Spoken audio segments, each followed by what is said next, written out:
He was born a king, but never stood a chance. Charles II of Spain was the last of the Habsburg dynasty, a royal family so obsessed with purity they married cousins for generations. The result? A child with the body of an old man, the mind of a prisoner, and a face they called cursed. This is the haunting truth of the bewitched king, how centuries of inbreeding destroyed an empire from within.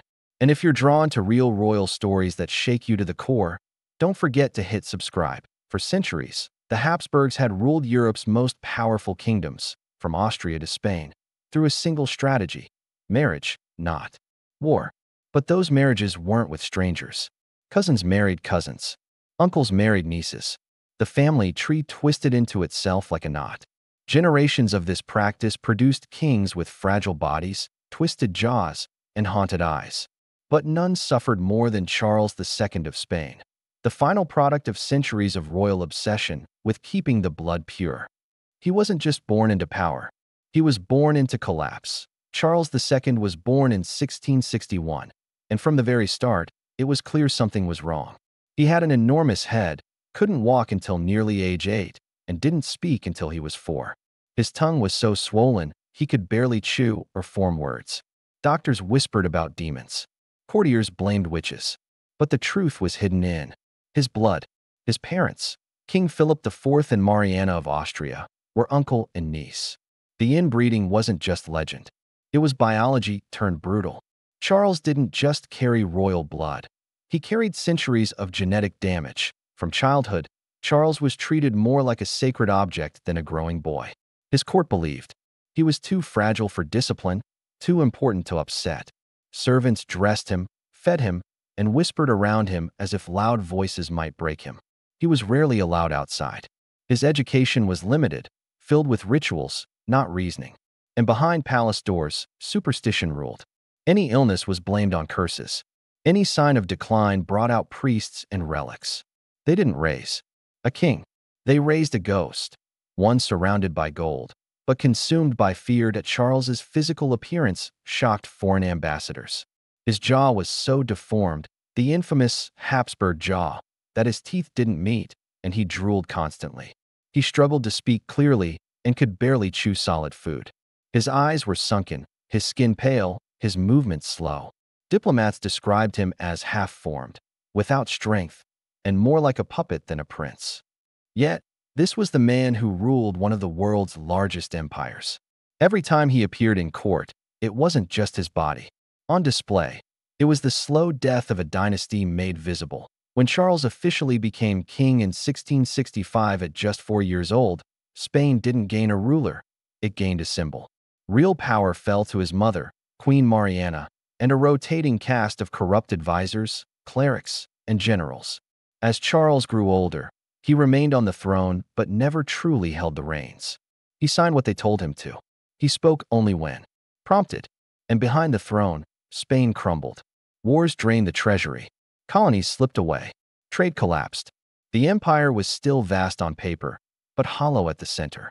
Just like its king in 1679, desperate to secure an heir and stabilize the dynasty, Charles was married to Marie-Louise of Orleans, a beautiful and spirited French princess. But the match was doomed from the start. Charles was physically weak, emotionally isolated, and likely infertile due to generations of inbreeding. The marriage remained childless and cold. Marie-Louise, lonely and heartbroken, grew ill and died young. Some whispered poison. Others blamed the king's touch. But everyone knew the truth they couldn't say aloud.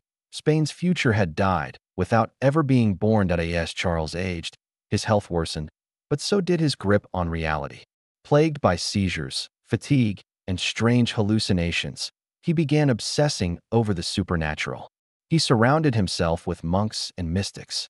Black-robed exorcists roamed the palace. He ordered mass after mass to lift the evil spell he believed had been cast upon him. In his private chambers, he spoke to portraits of dead ancestors and claimed spirits whispered warnings in his sleep. His court didn't correct him. They feared him, pitied him, and quietly prepared for the end in the final years of his life. Charles's condition became so disturbing that his own court began treating him like a living corpse. His hair fell out in clumps. He lost all his teeth. His body swelled, then withered, then swelled again. His skin turned yellow and blotched. Rumors claimed he was poisoned. Others said he was bewitched. One physician wrote, "The king's body contains no blood, no brain, no bone marrow." He was still breathing, but fading. Every doctor who examined him came to the same quiet conclusion. The king's body was collapsing from within with no air and a body barely clinging to life. Charles became the center of a global crisis. Spain's empire stretched across Europe and the Americas, but its future was tied to a dying man. European powers circled like vultures. France wanted a Bourbon on the throne. Austria pushed for a Habsburg cousin. Diplomats flooded Madrid. Alliances formed and crumbled in the same breath. And through it all, Charles sat in his palace, confused, sick, and whispering prayers, while the greatest empire in Europe teetered on the edge of civil war. All because one broken man held the crown. In 1700, Charles II was just 38, but he looked like a man twice that age. He couldn't eat without help.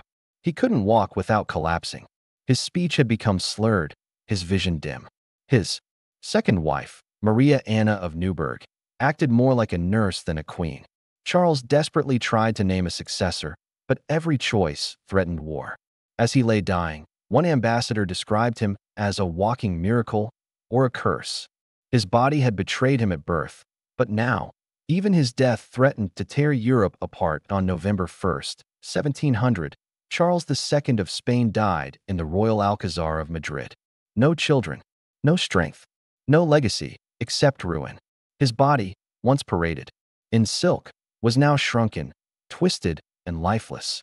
His death wasn't a shock. It was a slow, dreadful silence finally fulfilled. But what came next was far worse. In his will, Charles named Philip of Anjou, a Bourbon and grandson of Louis XIV of France, as heir. It was meant to stabilize Spain. Instead, it set Europe on fire. Within months, war broke out. Charles's death ignited the War of the Spanish Succession, a brutal conflict that dragged on for over a decade. France, Austria, England, and countless others clashed over who had the right to inherit Spain's crown. Cities were burned. Thousands died. Colonies changed hands. And all of it traced back to one man, a king who never ruled, but whose bloodline shattered Europe. His broken body had held a crumbling empire together.